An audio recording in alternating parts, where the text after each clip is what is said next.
আসসালামু আলাইকুম। আপনারা দেখতে পাচ্ছেন কিভাবে ক্রেন দিয়ে র সুগার আনলোডিং চলছে। এই ক্রেনটির ক্যাপাসিটি হলো 3 টন, একবারে 3 টন পরিমাণ চিনি সে উত্তোলন করতে পারে।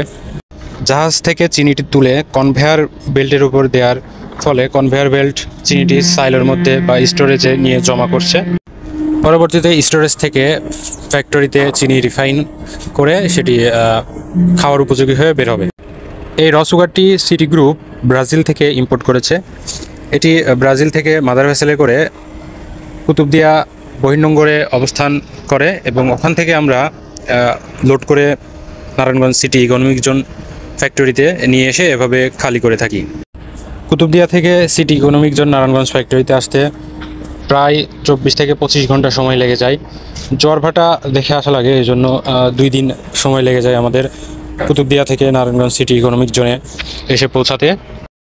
এভাবে মূলত চিনির চাহিদা পূরণের জন্য প্রতি বছর হাজার হাজার মেট্রিক টন চিনি